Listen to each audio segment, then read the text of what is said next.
여러분 안녕하세요. 오늘은 정말 전 세계인의 축제죠. 올림픽.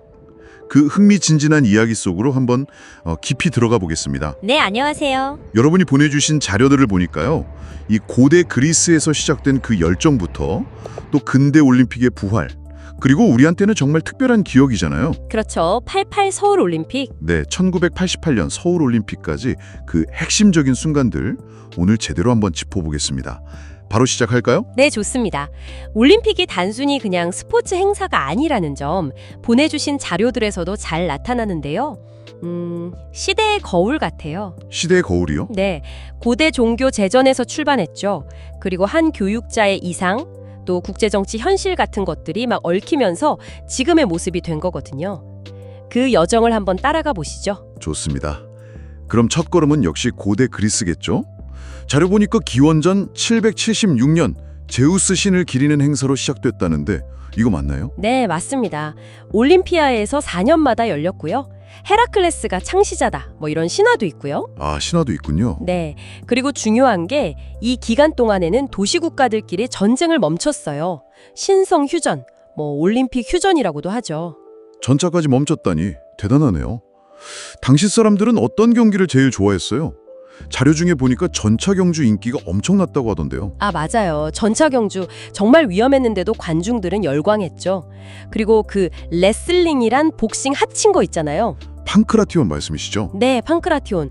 그것도 아주 인기였고요. 물론 초기에는 단거리 달리기가 거의 유일한 종목이었지만요. 아, 그리고 승자에게는 지금처럼 메달이 아니라 올리브나무 가지로 만든 관을 줬어요. 네, 그게 약 1200년 정도 이어지다가요. 393년에 로마 황제가 폐지시켜버립니다. 이교도 행사라고 본 거죠. 아, 종교적인 이유로? 네, 그 후로 거의 1500년 동안 완전히 잊혔던 거예요. 역사의 뒤안길로 사라졌죠. 와, 1500년. 정말 긴 시간인데 그 잠에서 올림픽을 깨운 인물이 바로 프랑스의 피에르 드 쿠베르텐 남작이죠. 네, 맞습니다. 쿠베르텐.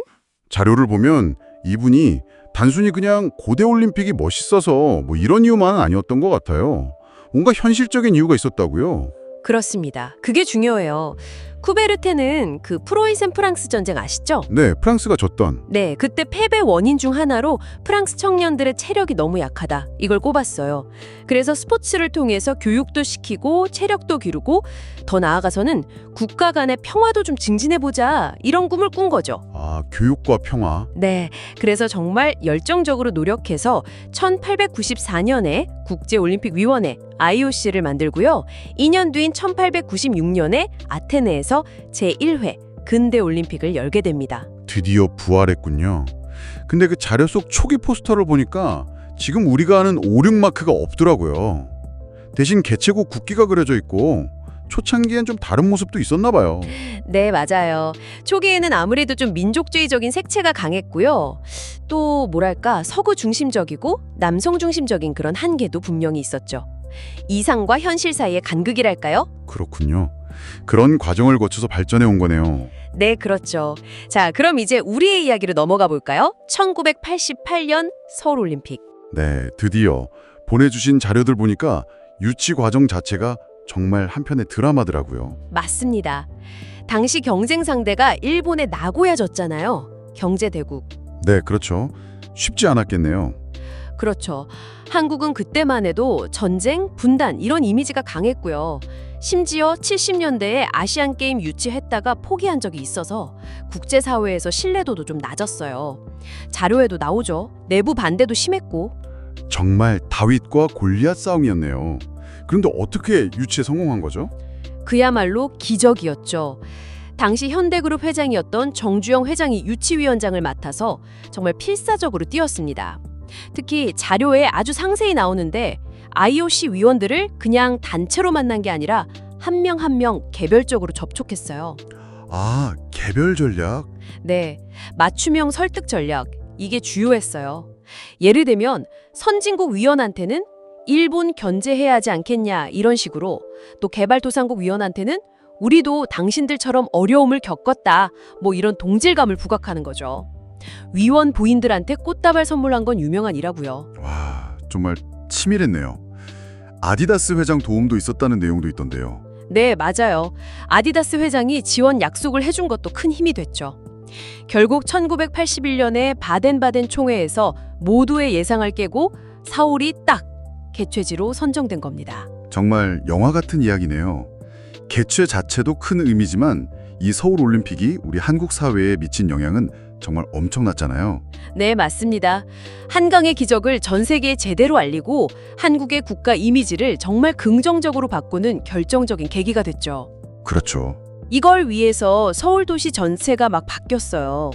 지하철 2호선, 3호선, 4호선 그때 막 지었고 올림픽대로도 그때 생겼고 한강공원도 정비하고 시민의식 개선 운동도 벌어졌고요. 네, 엄청난 변화였죠. 물론 그 과정에서 도시 빈민들이 강제로 이주당하는 그런 아픔, 어두운 면도 분명히 존재했다는 점은 자료들이 함께 지적하고 있습니다. 네, 그런 부분도 잊지 말아야겠죠. 스포츠 측면에서도 대단했잖아요. 냉전 시대 마지막이었는데도 동서양진영이 거의 다 참가했고요. 맞아요. 그래서 평화올림픽이라고 불렸죠. 그리고 한국이 금메달 12개로 종합 4위, 역대 최고 성적이었어요. 와, 4위. 대단했네요. 특히 여자 핸드볼 금메달. 이거 정말 감동이었죠. 그렇죠. 구기 종목 사상 첫 금메달이었거든요. 그리고 양궁. 이때부터 완전 우리 효자 종목으로 자리 잡았잖아요. 네, 양궁 신화의 시작이었죠. 이렇게 고대부터 서울올림픽까지 훑어보니 올림픽이 정말 많은 변화를 겪어왔네요. 네, 그 과정에서 민족주의 경쟁이라든지 상업화 논란, 또 개최 도시의 재정 부담 문제, 정치적인 보이콧 같은 수많은 도전들을 마주하고 또 극복해 오면서 오늘에 이른 거죠. 스포츠를 통한 평화와 교류라는 그 이상과 현실 사이에서 계속 줄다리기를 해온 것 같아요. 오늘은 여러분이 제공해주신 자료 덕분에 올림픽의 탄생부터 부활, 그리고 우리에게 특별한 의미를 갖는 서울올림픽까지 정말 깊이 있게 들여다볼 수 있었습니다. 단순한 스포츠 축제를 넘어서 그 시대의 정신과 국제관계의 역동성을 보여주는 거대한 서사였네요. 네, 맞습니다. 올림픽이라는 창을 통해서 우리는 과거를 배우고 또 현재를 성찰하고 미래를 가늠해 볼 수 있는 것 같아요. 서울올림픽이 한국 사회에 던졌던 여러 의미들처럼 앞으로의 올림픽은 또 인류에게 어떤 새로운 가치와 이야기를 만들어 갈까요? 바로 그 점이 우리가 계속 주목해야 할 부분이 아닐까 싶습니다. 고대의 이상과 현대 사회의 여러 과제들 사이에서 올림픽은 과연 어떤 모습으로 계속 진화해 나가야 할까요? 이 질문을 여러분께 남겨드리면서 오늘 탐구는 여기서 마치겠습니다. 감사합니다. 감사합니다.